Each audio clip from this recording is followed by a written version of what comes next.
अब जरा आगे चलते हैं और आपको दिखाते हैं कि एक्शन क्या हो रहा है। एक्शन फिलहाल अब बिजली के तार को काटने और अल्टरनेट लाइन खड़े करने में ही काफ़ी वक्त लगेगा। जब तक ये सुनिश्चित ना कर लिया जाए कि बिजली की तार कट गई है, तार रैप हो गई है, किसी तरह की बिजली सप्लाई नहीं है, बिल्डिंग के अंदर से गैस के सिलेंडर्स वगैरह निकाल लिए गए हैं, इस तरह का एक इंस्पेक्शन होगा जिसके बाद ये किया जाएगा। और यहाँ बिजली विभाग के अलग अलग कर्मचारी पहुंचे हुए हैं। सर, हम अब सिर्फ अगर समझना चाहें तो ये बिजली की तार जो हटा दी गई है तो शहर के लिए बिजली क्या अल्टरनेट लाइन से दी जाएगी? हाँ, अल्टरलाइट देने से अल्टरलाइट की व्यवस्था कर रहे हैं, अल्टरनेट व्यवस्था। और कब तक मिल पाएगी लोगों को बिजली? आज पहले तो ये जो जिस हिस्से की बिजली काटी गई है ऑलरेडी वैकेट हो चुका है आगे का हिस्सा। बाकी जो अदर ट्रांसफॉर्मर्स है उससे हमसे कनेक्ट करने के लिए ही प्रयास कर रहे हैं, जितना जल्दी हो सके उतना जल्दी दी जाएगी। तो यहाँ कह रहे हैं कि ये इलाका वैकेटेड इलाका है, बिजली पहले ही काट दी गई थी, अब तार हटाए जा रहे हैं और इस लाइन की वजह से जो बाकी जुड़े हुए इलाके हैं उनको अल्टरनेट सोर्स के जरिए लाइट दिए जाने की कोशिश की जा रही है। यानी पीडब्ल्यूडी विभाग, स्वास्थ्य विभाग। ये 17 साल से प्रोविजन स्टोर चला रहे थे और हर दिन 8 से 9 हजार का बिजनेस करते थे। अचानक से ये दोगुना हो गया। जानना चाहते हो कैसे? तो फ्रीडम ऐप को अभी डाउनलोड करें। बिजली विभाग और आपदा विभाग, ये 4 विभाग मेजर तौर पर यहाँ जमीन पर एक्शन में नजर आ रहे हैं। इतना ही नहीं, खुद पीएमओ इस पूरी गतिविधि पर नजर बनाए हुए हैं। पीएमओ लगातार उत्तराखंड के सीएम कार्यालय के साथ संपर्क में है। आपको याद होगा कि रविवार को पीएमओ में प्रिंसिपल सेक्रेटरी की अगुवाई में एक बैठक भी हुई थी, जिसके बाद एक डिटेल्ड प्लान बनाया गया था। अब उसी प्लान के तहत असुरक्षित इमारतों को गिराया जाना है ताकि ये किसी की जान पर आफत बनकर ना टूटे, जिसके लिए ये सब हो रहा है। बाकी अलग अलग पार्टियों के नेता भी यहाँ पहुँच रहे हैं। सज्जन कांग्रेस पार्टी से हैं। सर, आपका नाम क्या है और क्या कहना है आपका इस पूरे मामले को लेकर? मैं उत्तराखंड प्रदेश कांग्रेस कमेटी का सीनियर वाइस प्रेसिडेंट हूँ।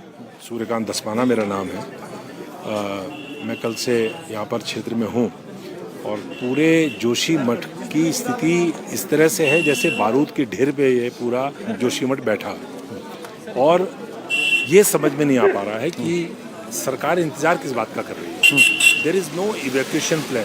अभी तक इवैक्यूएशन प्लान नहीं है आपके पास। आप बिल्डिंग गिराने की तैयारी कर रहे हैं, बिल्डिंग गिरा रहे हैं, ठीक है, अगर कोई आवश्यकता है तो गिराइए, लेकिन इतना बड़ा शहर, उसमें इतना बड़ा खतरा और आपके पास इवैक्यूएशन प्लान नहीं है। प्रशासन की तरफ से कहा गया कि 83 परिवारों को हटा लिया गया है, बाकियों को हटाने के लिए जोशीमठ में ही है। वो 83 परिवार जोशीमठ में ही है। हाँ। उनको इवैक्यूएट पूरा जोशीमठ खाली कराने का प्लान होना चाहिए आपके पास। अच्छा, आप चाहते हैं कि 4000 आदमियों को पहले हटाया जाए? बिल्कुल बिल्कुल। अगर कोई बड़ा भूकंप आ गया, कोई छोटा भी भूकंप आ गया इस समय, जिस प्रकार से दरारें हो रखी हैं, जिस प्रकार से यहाँ पर स्थितियाँ देखने को मिल रही है, जगह जगह से पानी के स्रोत फूट रहे हैं, मैं समझता हूँ ये बहुत डेंजर। अब आप रिसर्च करते रहिएगा बाद में, लेकिन पहले लोगों के बचाने का तो इंतजाम करिए। तो कांग्रेस के सीनियर वाइस प्रेसिडेंट हैं जो कह रहे हैं कि पूरे जोशीमठ को खाली करवाइए। ये पहली मांग है इनकी, क्योंकि इवैक्यूएशन प्लान आरोप लगा रहे हैं सरकार के पास नहीं है। आपको बता दें, जोशीमठ की आबादी 30,000 है और 30,000 लोगों को, क्या आप समझते हैं कि 30,000 लोगों के एक शहर को खाली करवाया जा सकता है? अगर ये भू समाधि ले लेगा तो क्या ये कोई हमें माफ करेगा कि हम 30,000 लोगों की जान के साथ इतना बड़ा खिलवाड़ किया? मैंने उत्तरकाशी का भूकंप देखा, मैंने 1999 का चमोली का भूकंप देखा, मैंने इस राज्य की तमाम वो आपदाएं देखी हैं जो 80 के दशक के बाद आई हैं। मैंने बूढ़ा केदार का। तो आप तो सत्ता के हिस्सा भी रहे, तो फिर मैं सिर्फ ये जानना चाह रहा हूँ, आपने आपदाएं तो देखी, लेकिन क्यों उत्तराखंड की सरकारें तैयार नहीं हो पाई? ये हिमालय का मध्य भूभाग है, ये शैशव काल में है। ये जो हिमालय का ये क्षेत्र है, ये भी बच्चा पहाड़ है और इसकी बनावट लगातार जारी है। जियोलॉजिकल जो डिस्टर्बेंसेस हैं वो लगातार अभी नहीं, हजारों वर्षों तक रहेंगी। यहाँ पर वैज्ञानिक दृष्टिकोण होना चाहिए किसी भी विकास। तो कह रहे हैं कि वैज्ञानिक दृष्टिकोण होना चाहिए। बहुत सारी पुरानी आपदाओं को गिना रहे हैं, लेकिन कांग्रेस के नेता यहाँ मांग कर रहे हैं कि पूरे जोशीमठ को खाली करवाया जाए, इवैक्यूएट करवाया जाए, 30,000 लोगों को यहाँ से हटाया जाए, जो सुनने में थोड़ा अजीब लग रहा है, क्योंकि माना विपदा बड़ी है, माना कि 40% जोशीमठ पर खतरा है, लेकिन क्या इसके लिए पूरे 30,000 लोगों को इवैक्यूएट करवाया जा सकता है? क्या पूरे शहर को उठाकर कहीं और रातों रात बचाया जा सकता है? तो इस तरह की मांग समझ सकते हैं आप, राजनीतिक से प्रेरित हैं। लेकिन फिलहाल 83 परिवारों को अलग अलग शेल्टर होम्स में, होटल्स हैं, गुरुद्वारा है, नगर परिषद का दफ्तर है, इंटर कॉलेज है, जिन्हें वहां स्थापित किया गया है। इसके अलावा बहुत से लोग अभी भी अपने घरों को छोड़ने के लिए तैयार नहीं हैं। छावनी बाजार का इलाका हमने आपको दिखाया था, किस तरह से लोग वहां अभी भी अपने घरों में बने हुए हैं और बाहर नहीं जाना चाहते हैं। तो ये यहाँ की ग्राउंड रियलिटी है। तस्वीरें मलारी होटल की, यहाँ बड़ी संख्या में लोग जुट रहे हैं, पहुंच रहे हैं और ये सब यहाँ की स्थिति है। तो कुल मिलाकर ये ग्राउंड की हकीकत है। फिलहाल लोगों के मन में एक सवाल आ रहा होगा कि क्या इन सभी बिल्डिंग्स को गिराया जाएगा? तो शुरुआत 2 होटल से हो रही है, पहला माउंट व्यू और दूसरा मलारी होटल। बाकी घरों को जिनको खाली करवा लिया गया है, जो रहने की स्थिति में है, उनको तोड़ा जाएगा। लेकिन पहली प्राथमिकता इन 2 घरों को 2 होटलों को तोड़ने की है, क्योंकि इनकी जद में बहुत सारे लोग हैं। अब जरा आपको यहाँ की स्थिति दिखाते हैं। यहाँ आज बाजार बंद है, कोई हलचल आपको दिखाई नहीं देगी। सिर्फ पुलिस या स्थानीय लोग जो इन होटलों को देखने के लिए पहुंच रहे हैं वो आपको दिखाई देंगे। और ये ग्राउंड की स्थिति है। सामने अब एसडीआरएफ की टीम, पीडब्ल्यूडी के कर्मचारी अपने गो एक्शन का इंतजार कर रहे हैं, यानी कब तोड़ने की कार्रवाई मिलती है, आदेश मिलते हैं ताकि वो शुरू कर पाएं। ये यहाँ की स्थिति है। ये लगातार बदलती हुई स्थिति है और अब ये तय नहीं है कि कितने मकान अभी तक 673 में से असुरक्षित हैं। कल जब हमने जिलाधिकारी से बात की और पूछा था तो उन्होंने कहा कि ये सिचुएशन बहुत डायनेमिक है। जो पहले मकान दिखाई दे रहे थे कि हल्की दरार वाले हैं, वो अगले दिन भयंकर दरार वाले या कहें ज़बरदस्त तौर पर असुरक्षित हो जाते हैं।